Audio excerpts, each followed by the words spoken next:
Welcome to Your House Matters. I'm John Charbonneau with TMG The Mortgage Group and CanadianMortgageFinders.com. And today we have a guest, someone I know from the curling club here in South Delta. And my guest today is Dan Boisvert.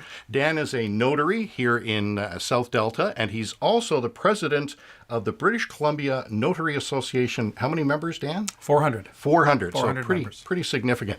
So we're talking today about wills, and I've got a couple quick questions for Dan. First one is, Dan, what happens to a person who has some assets and dies, but they don't have a will? Very good question. If you die without a will in the province of British Columbia, there is legislation, and that legislation will determine who gets your assets and where they go. One thing to note is that some people think that if you don't have a will and you die, all the assets go to the government. Ooh, that would be bad. Yeah, the government doesn't want your assets. Yeah. There is a provision that if no living relative can be found anywhere, that they will, it's called escheat to the Crown or go to the government. But that's only after they can't find any relatives of any kind or no children or anything like that. So that's what would happen if there was no will. Okay. So should everyone have a will? Who should have a will and who maybe doesn't need to have a will if that would be the case? I would certainly say that if you have assets and if you have children, especially minor children, you should definitely have a will. Okay. Absolutely. Yes, 100%. Okay, perfect. Now, lots of people probably walk into office supply stores like Staples and they see these self-help books, and there are self-help will kits.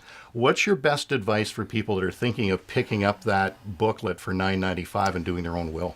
Well, if you prepare one of those self-help wills and you follow the instructions, at the end of the day, you should have a valid will. Now, So there you go. You could have a valid will. Will it do what you want it to do? Will it make sure that your assets get to the people that you want them to get to? Will the guardians for your minor children be intact? If you do happen to make a mistake on the will the court rule that the will was actually invalid because it wasn't properly constructed? So from my side, or from my point of view, and yes, it's a little biased because for a living I prepare wills, so we can get that out of the way right now.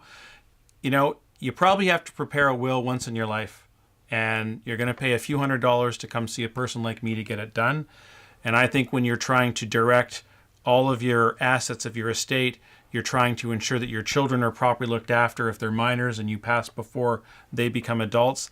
I think that's money well spent to have that peace of mind to know that your will has been done properly. Yeah, I think when you look at it and you say, well, what's the cost to do a will? What's the value of your estate?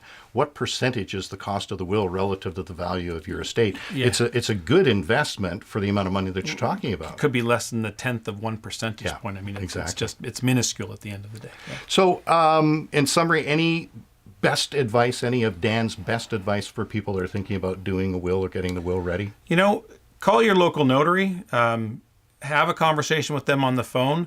What I find a lot of the time, people come in, they sit down with me, we take will instructions, and at the very end, they say, that's it? That's all I had to do? It was that simple? So I guess what I'm saying is most people think it's a lot more of a complex process than it often is. Sometimes it is complex because some people's lives are very complex. But I would say for the average person, a 30 to 45 minute appointment with me, and we're going to have instructions and ready to go on the way. Wow, that quick. Yeah. Fantastic. Yeah. If somebody has a quick question, is it okay if they give you a call? Absolutely. Please do. Okay, perfect. We'll show Dan's telephone number at the end of this video. Thanks for watching, and we look forward to seeing you again real soon. Bye-bye.